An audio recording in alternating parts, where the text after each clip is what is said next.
رومی بہت بڑی طاقت سمجھتے تھے اپنے آپ کو۔ جناب عمر کے زمانے میں ان کے خلاف لشکر کشی ہوئی۔ امیر کون ہے؟ حضرت ابو عبیدہ۔ ہاتھ میں تلوار پکڑی، گھوڑے پہ بیٹھے چلے گئے، محاصرہ کر لیا رومیوں کا، گھیر لیا۔ اب رومیوں نے کچھ تھوڑی سی مزاحمت کرنے کی کوشش کی، باہر آئے لیکن کچھ بھی نہ ہو سکا، منہ کی کھا کے واپس اندر چلے گئے۔ کئی دنوں سے حضرت ابو عبیدہ کی فوج نے محاصرہ کیا ہوا ہے، جب تنگ آ گئے تو پیغام بھیجا کہ ہم صلح کرنا چاہتے ہیں۔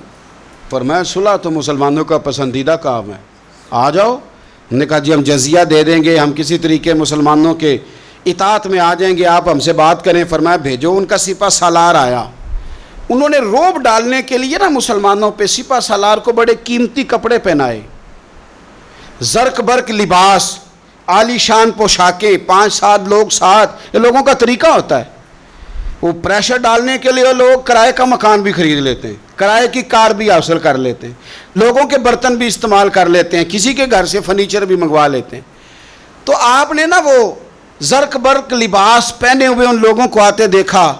اب وہ بڑے اپنے انداز میں تو روب ڈالنے کے لیے آئے تھے نا، تو آ کے پوچھا مسلمانوں کے امیر کہاں ہیں لشکر کے؟ تو انہوں نے کہا ادھر ہی تھے، یہیں کہیں ہوں گے۔ وہ بڑا حیران ہوا کہ ہم تو بڑے لاؤ لشکر کے ساتھ آئے۔ یاد رکھ لیں روب کپڑوں کا نہیں ہوتا، روب کردار کا ہوتا ہے۔ پھر پوچھا کہاں ہیں؟ نے کہا جناب وہ سامنے خیمے میں دیکھ لو۔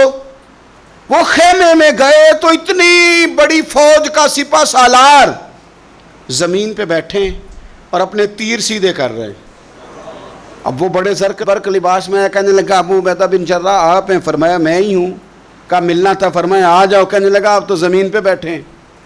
تو آپ فرمانے لگے ہمارے بزرگ زمین پہ ہی چلتے تھے، زمین پہ ہی بیٹھتے تھے، زمین پہ ہی کھاتے تھے، نیند آتی تھی تو زمین پہ ہی سو جاتے تھے۔